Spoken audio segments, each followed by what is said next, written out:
In 1944, the fate of the entire war came down to one giant lie. The Allies built an army that did not exist. Fake tanks, fake planes, fake soldiers. And Adolf Hitler believed every single piece of it. This lie saved thousands of lives on D-Day, and it remains one of the greatest tricks in military history. Welcome to Unearthing History, where we dig up the world's most unbelievable true stories. This is Operation Fortitude. It was a secret Allied deception plan. Created during World War II, its goal was simple: trick Germany about where D-Day would happen. Let's talk about the scale of this operation. It involved over 30 fake military units. These units existed only on paper and on fake equipment. The Allies built an entire fake army. It was called the First United States Army Group. This fake army needed fake weapons. Engineers built inflatable rubber tanks. From a distance, they looked completely real. They also built fake wooden aircraft, placed carefully on fake airfields. They didn't stop there. Fake landing crafts floated in British harbors, made of canvas and empty oil drums. From above, they looked like real invasion boats. German spy planes photographed them constantly. The operation used fake radio signals too. Thousands of fake messages were sent every day. Operators created radio traffic for units that didn't exist. This made German intelligence believe a massive army was gathering. An army preparing to invade at Calais, not Normandy. They even used a fake general. General George Patton was placed in command. Germany feared Patton more than any other American general. His presence made the fake army seem completely real. This one detail fooled German high command for months. So now you might be asking yourself, how does an entire nation get fooled by fake tanks and empty tents? Let's find out how this deception actually worked. The story starts in early 1944. Allied leaders were planning the invasion of France. They knew one thing for certain: if Germany guessed the real invasion location, thousands would die. They needed a plan to hide the truth completely. Normandy was the real target, but Calais made more sense to the Germans. Calais was closer to England. It was the shortest route across the English Channel. So the Allies decided to feed that belief. They created a fake military buildup near Dover. This area faced directly toward Calais. Fake camps were built along the coastline. Real soldiers were sent there in small numbers, just enough to make radio chatter believable. Engineers worked around the clock. Rubber tanks were inflated and placed in open fields. Wooden planes were built to look real from the air. Fake fuel depots were constructed using canvas and paint. Everything was designed to be seen by German reconnaissance planes. Timing was critical. German planes flew over England regularly. Allied commanders allowed just enough flights through, enough to photograph the fake buildup, not enough to discover the real invasion force in the south. Meanwhile, double agents played their part.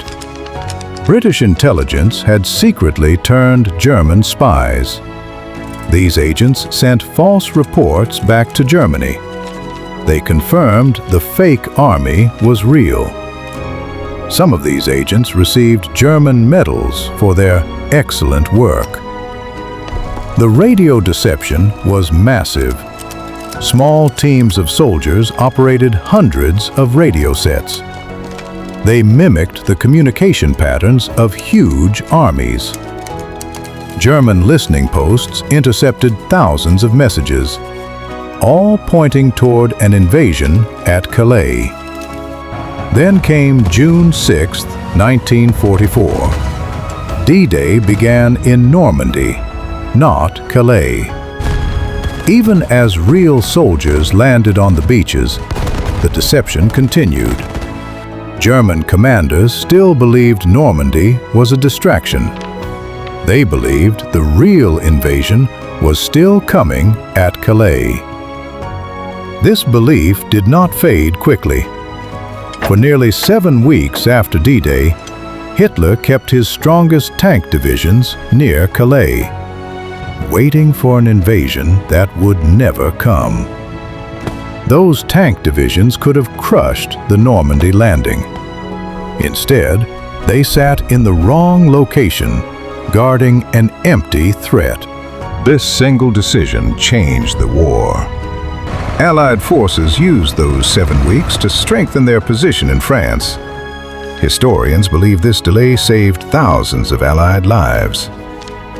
An entire invasion succeeded because of tanks made of rubber and soldiers who were never really there. But this raises another question. Why would Hitler trust this information so completely? Why did an entire military intelligence system fail so badly? Let's talk about the real reason this deception worked. German intelligence relied heavily on aerial photography. Photographs seemed impossible to fake. If cameras could see tanks and planes, they had to be real. This overconfidence became their greatest weakness. The Allies understood this weakness perfectly. German commanders also trusted their spy network completely. They did not know these spies had been turned. Every report confirmed what they already believed. This created a dangerous cycle of false confirmation. The lie kept feeding itself. There is a deeper psychological reason too. Calais made logical sense as an invasion point. Because it made sense, German commanders wanted to believe it. People often believe what already fits their expectations. This is one of the oldest tricks in military history. And there's more. Recently declassified documents reveal just how close this operation came to failing. Several German officers suspected a trick. One officer even reported doubts about the fake army to Berlin.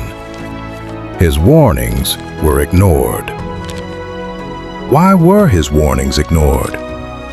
Because too many other sources confirmed the same false story. One skeptical voice could not undo months of careful deception. The system built to detect lies became the system that enabled them. This remains one of history's greatest ironies. For decades after the war, most details stayed classified.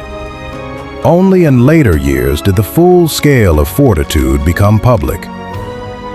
Rubber tanks, fake generals, turned spies. An entire phantom army built from nothing. All to protect one closely guarded secret. Operation Fortitude remains one of history's greatest deceptions. It changed the outcome of D-Day.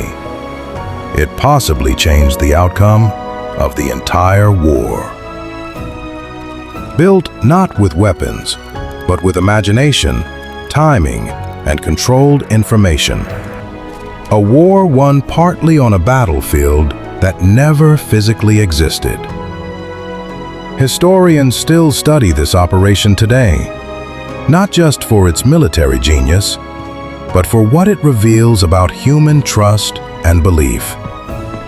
An entire nation was fooled, not by force, but by careful, patient deception. And it worked exactly as planned. If this story shocked you, imagine what other secrets are still hidden in history. Subscribe to Unearthing History so you never miss a story like this again. And if you enjoyed this video, hit the like button right now. It helps us keep uncovering the world's most unbelievable true stories. We'll see you in the next one.